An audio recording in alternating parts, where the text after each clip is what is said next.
শুভ সন্ধ্যা বন্ধুগণ। আজকে আমরা যে বিষয়টি নিয়ে আলোচনা করতে চলেছি সেটি হলো ক্লাস সিক্সের স্বাস্থ্য ও শারীরশিক্ষা থেকে বিষয়টিকে। আজকে আমরা যে জানতে পারবো যে এইখান থেকে তোমরা কি কি শিখতে পারো। তো চলো আজকে আমরা এই ক্লাস সিক্সেরই হেলথ এবং স্বাস্থ্য শারীরশিক্ষা থেকে 100% কমনযোগ্য কিছু প্রশ্নোত্তর নিয়ে আলোচনা করি। তো দেখো, এখান থেকে তোমরা যেটা দেখবে সেটি হলো, দেখো তোমাদের সিলেবাসে যে যে বিষয়গুলি আছে সেগুলো থেকে এখানে প্রশ্ন দেওয়া আছে।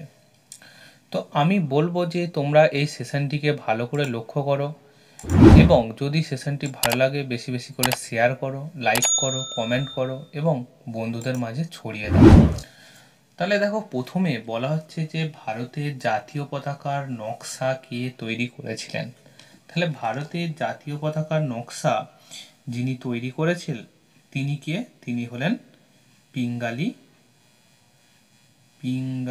ভেঙ্কাইয়া। তাহলে লিখে দেবো কি? পিঙ্গালি ভেঙ্কাইয়া। তোমরা এটা লিখে নেবে। পরের প্রশ্ন বলা হচ্ছে জাতীয় পতাকার অশোক চক্রটি কিসের প্রতীক? জাতীয় পতাকার অশোক চক্রটি বলো কিসের প্রতীক? এটি হলো অগ্রগতির প্রতীক। তাহলে আমরা এখানে লিখব অগ্রগতির প্রতীক। ঠিক আছে, চলো পরের প্রশ্নের দিকে।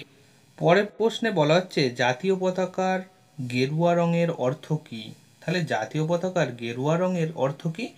এটি হলো ত্যাগের প্রতীক। তাহলে আমরা এখানে কি লিখবো? এখানে লিখবো আমরা এটি হলো ত্যাগের প্রতীক। পরের প্রশ্ন দেখি, জাতীয় পতাকার মাপ কি অনুপাতে হওয়া উচিত? জাতীয় পতাকার মাপ কি? জাতীয় পতাকার যে মাপটি আছে সেটি কি অনুপাতে হবে? ওটা তো প্রথম কথা হচ্ছে একটি আয়তক্ষেত্রাকার মাপ, ঠিক আছে। তাহলে এর দৈর্ঘ্য এবং প্রস্থ কি অনুপাতে হওয়া উচিত সেটা আমাদের জানতে। তাহলে জাতীয় পতাকার মাপটি কি হলো? মাপটি হলো 2:3। ঠিক আছে। তারপর পরের প্রশ্ন, কি ধরনের জাতীয় পতাকা উত্তোলন বেআইনি? তাহলে কি ধরনের জাতীয় পতাকা উত্তোলন বেআইনি? প্রথম কথা, জাতীয় পতাকা কোনো জায়গায় ছেঁড়া বা ফাটা এইসব চলবে না। তাহলে ছেঁড়া, ফাটা বা এইসব চলবে না। তারপরে কি? কাপড় কুঁচকে যাবে না, রঙিন কালারটি বেরঙিন হয়ে যাবে না। তো এই সকল ব্যাপারগুলিতে জাতীয় পতাকা উত্তোলন বেআইনি। কবে বর্তমান ভারতের জাতীয় পতাকাকে গণপরিষদের হাতে তুলে দেওয়া হয়েছিল? সেটা কবে? 1947 সালের 22শে জুলাই।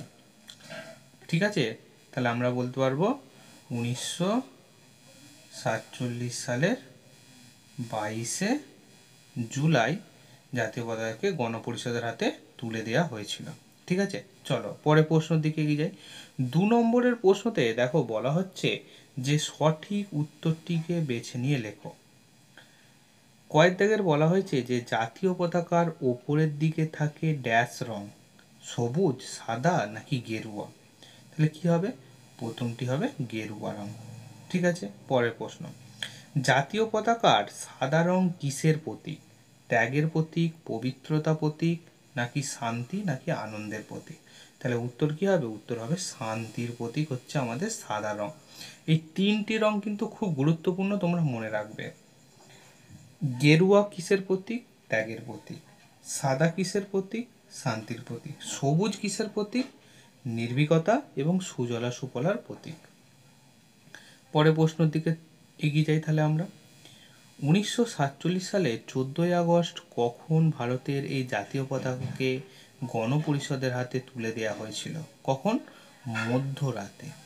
ঠিক আছে, মধ্যরাতেতে এদের গণপরিষদের হাতে জাতীয় পতাকাকে তুলে দেওয়া হয়েছিল। ঠিক আছে, তাহলে আমরা শর্ট প্রশ্নগুলো করে ফেললাম। এবারে 2 নম্বরের কিছু প্রশ্নোত্তর সম্পর্কে আমরা অবগত হই। প্রথমটি বলছে অশোক চক্রটি কিসের প্রতীক? যুক্তিসহ লেখো। প্রশ্নোত্তরগুলো ভালো করে লিখে নিও। অশোক চক্রটি হচ্ছে অগ্রগতি অর্থাৎ চলার বা গতির প্রতীক। ঠিক আছে, কেন? কারণ অশোক চক্রটি নেওয়া হয়েছে সম্রাট অশোকের কাছ থেকে। তো সেই ঐতিহাসিক মহান সম্রাট অশোক তার পতাকাতে এই রকম চক্র থাকতো, যেই চক্রের মধ্যে দিয়ে বলা হচ্ছে চলার গতি এবং অগ্রগতি সবসময় যেন স্পিডে হয় এবং কখনো না থেমে থাকে। ঠিক আছে, পরে প্রশ্ন দেখি। বলা হচ্ছে ভারতের জাতীয় পতাকাকে তিরঙ্গা বলা হয় কেন? কারণ ভারতের জাতীয় পতাকা 3টি রঙের সমন্বয়ে গঠিত। প্রথমটি হলো গেরুয়া, তারপর হলো সাদা, তারপর হলো সবুজ। গেরুয়া কিসের প্রতীক? ত্যাগের প্রতীক। সাদা কিসের প্রতীক? শান্তির প্রতীক। এবং সবুজ হচ্ছে নির্ভীকতা এবং সুজলা সুফলার প্রতীক। এই 3টি রঙের সমন্বয়ে আমাদের ভারতের জাতীয় পতাকা গঠিত, তাই ভারতের জাতীয় পতাকাকে তিরঙ্গা বলা হয়। পরে প্রশ্ন দেখো, ভারতের জাতীয় পতাকার বৈশিষ্ট্যগুলি লেখো। ভারতের জাতীয় পতাকার বৈশিষ্ট্য, তাহলে আমরা লিখতে পারি যে প্রথম বৈশিষ্ট্য কি? ভারতের জাতীয় পতাকা 3টি রঙের সমন্বয়ে গঠিত, তাই একে তিরঙ্গা বলা হয়, গেরুয়া, সাদা, সবুজ। 2 নম্বর কি বৈশিষ্ট্য?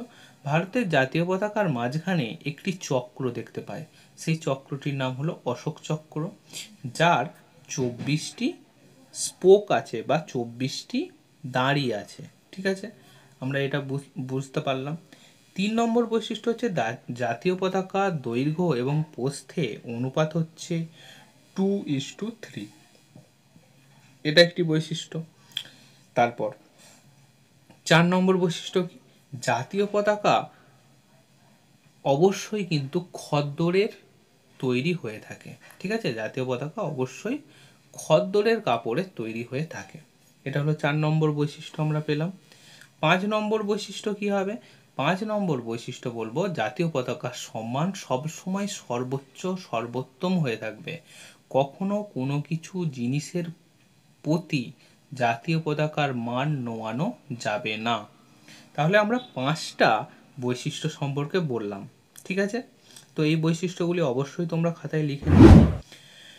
তাহলে আজকে আমরা ক্লাস 6 থেকে ফার্স্ট সামেটিভ 15 নম্বর প্রশ্নের 30 মিনিট সময়ের একটা প্রশ্নোত্তর পর্ব করলাম।